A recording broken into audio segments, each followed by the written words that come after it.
Hey Gemini, welcome to your quarterly reading for October to December. I am Charlene Lizette. Whether you are new or whether you are returning, a massive thank you to you. Either way, I hope you click subscribe and become a part of our collective.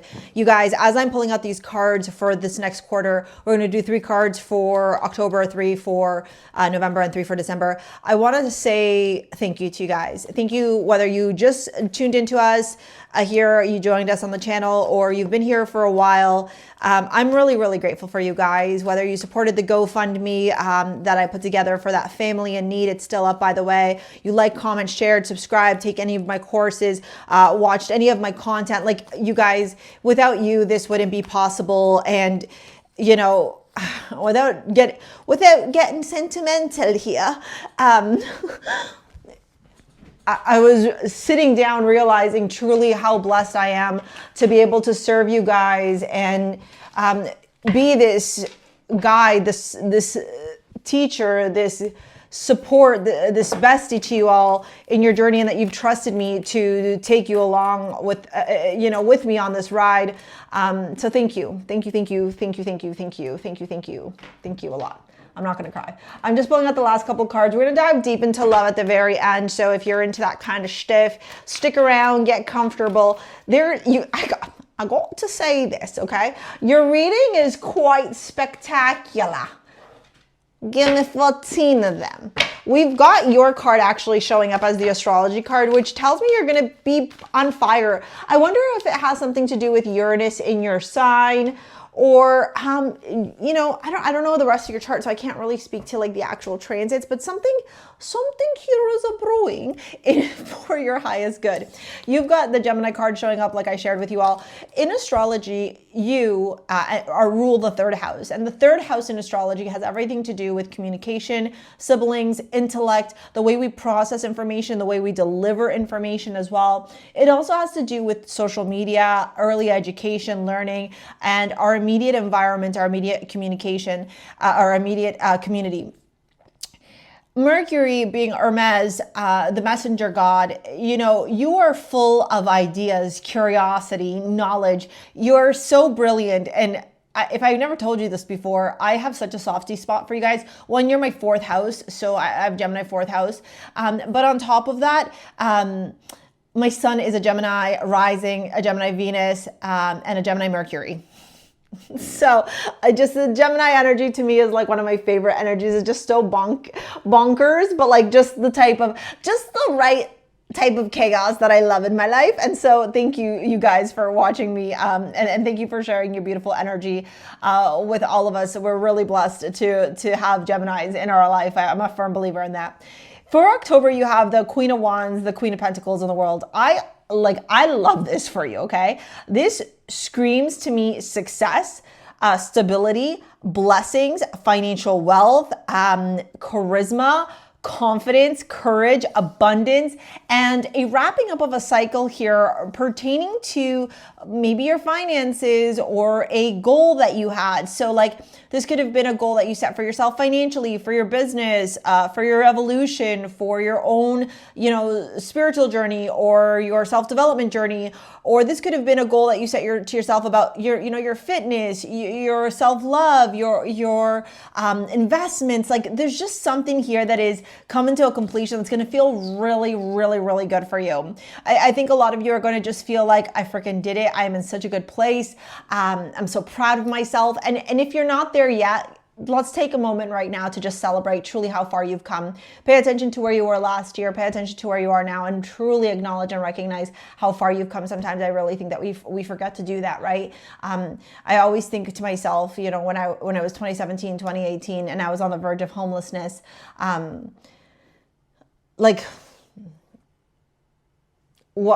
so much can happen in 7 years, so much, okay? 6-7 years. So then we have balance here. I bring a perfect state of harmony into my world, and I do so without judgment. And then we have cracked open, rock bottom, surrender to the alchemy of life. I really feel like the next quarter for you guys as we move into 2026, the Gregorian calendar year, is going to be super transformative. There's going to be a lot of changes. There's going to be a lot of blessings. There's going to be a lot of growth and success and victory, okay? And I think that this victory for you guys specifically, sorry, I'm just like realizing the lighting's a little bit off. Hold on. Maybe that's a little bit better. I don't know. The victory here that you guys are experiencing is a result of the hard work that you've put in. In November, you have the Star, the High Priestess, and the Wheel of Fortune. I know firsthand that life can get very overwhelming, very confusing, and very challenging at times. And that is why I've partnered together with Psychic Source. This is what their website looks like. When you go on the Psychic Source website, you get to explore all of their professional vetted psychic advisors to see which is the psychic advisor that best connects with you. Whether you are looking for some answers with respect to your career, your love life, your personal life in general, or you're trying to manifest that next level in your life, the vetted psychic advisors over at Psychic Source will help you and guide you along the way, along the journey.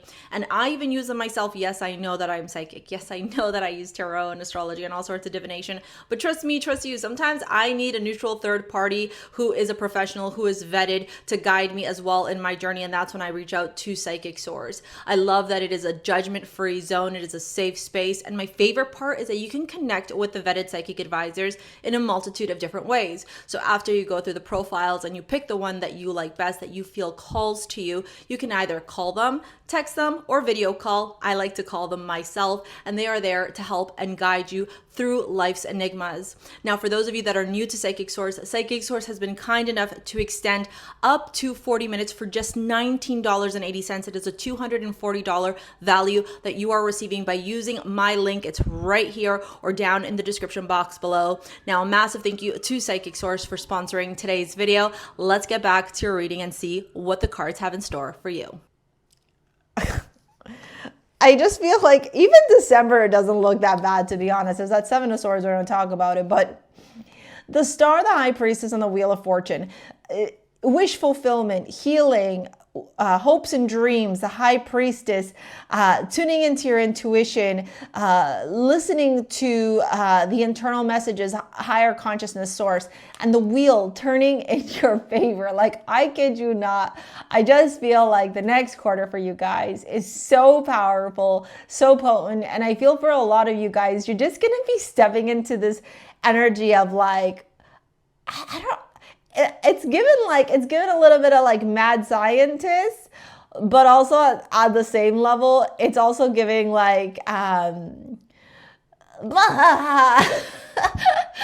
also at the same time, it's giving like, I'm a genius energy. I don't know. It's like, it's true Gemini energy. Which face are you going to get? I don't know. There's like 15,000 of you guys inside there, you know? As we move into December, the Seven of Swords, the Strength card, and the Ten of Cups. Look, if for some of you, if you're in a long-term relationship, or if you were like building towards creating some sort of committed relationship here, the Seven of Swords, the Strength, and the Ten of Cups, the Seven of Swords tells me that there could be cunningness, strategy, or just a withholding of information. You know, the Seven of Swords is not the best card to get, but we're not doing a love reading. This is like overall general energy. And so with the Strength card, it's like, are you not being completely transparent in a particular situation? Are you not being completely honest and open in a particular situation because you're afraid of how it's going to be received? You're afraid that it's going to impact your home life. Or maybe, does this mean that there are certain things that you decide, especially like in your home life or maybe with your family or whatever, that you choose not to dig up or expose or discuss to keep the peace? Now, this is going to be twofold. One, there's that quote that I really love from that woman. I wish I could find her again. I'm going to try and find her again on social media. But she said, I was taught to keep the peace until I realized whose peace I was keeping. So that's one. The other thing I'm going to say to you is one thing that I've learned, and I've learned this with my age, I've learned this with maturity, I've learned this as I've evolved and as I've grown. Not everything needs to be discussed or argued or brought up all the time. Because sometimes when we do that, we're really not looking for closure, clarity, or peace. We're looking for an argument, or we're looking for some sort of vindication. It comes from the ego. And this isn't to say don't speak your mind, like absolutely not, speak your mind, but it's also to say observe where the intention behind the desire to communicate this information is coming from. Especially because it's December, it's the holidays, family time. You know, I think it's just about realizing and recognizing here how to keep, honestly, the balance, harmony, peace, okay? Let's dive into your love reading. Let's see what's going on in amor. Love, I love love. Oh, my deck was upside down. Knight of Swords, the Magician, and Temperance. Okie dokie, smoky pokies. Lots of communication here coming through in your romance sector. Could be just a lot of conversations, a lot of discussions, a lot of information, a lot of movement. What do we got here? Temperance. Yeah. Or judgment. Sorry. Oh, yeah. Truth being revealed here. Some big communication, some big conversation with respect to your love life. Okay. Yeah. This could have to do. Okay. Look, this is what I'm going to say to you. Okay. I think for a lot of you, if you are in a dynamic here where you and your partner are on the outs, like maybe you've been talking about getting a divorce, getting a separation, or like, you know, you're deciding that you're no longer wanting to be with them, that kind of energy, okay, showing up here. The next quarter is really going to be about you learning how to balance gracefully detaching from this individual. For others of you, okay, and potentially some legal stuff. For others of you, if you're single like a Pringle or you're in situationships, I really feel like this is a time of redemption where you're going to be telling these people like, yes, this is what's working for me, or no, this is what's not working for me. And you're going to be choosing actively to walk away from connections that are unfulfilling. If you're not chosen, if you're not the priority, like you don't need to convince anybody to love you, okay? The right type of man or woman will choose you. You won't have to do anything to convince them, okay? Please always remember that. And I think that's going to be a big lesson for you guys this whole quarter. You know, picking you first, choosing me first, right? I might love somebody, but I love me more. So if I notice that they're not loving me in the capacity that I need them to, I'm going to always pick me versus begging them to show up differently in a connection. Straight up. And that should be your motto too, okay? That is what self-love is all about. All right, that's what I got for you guys. If you want to book a session, you want to work with me in any capacity, it's down in the description box below. Here's this video to help you with manifesting money. Thank you so much for your likes, your comments, your shares, your subscribes. We'll see you later, alligators. Peace out. Bye.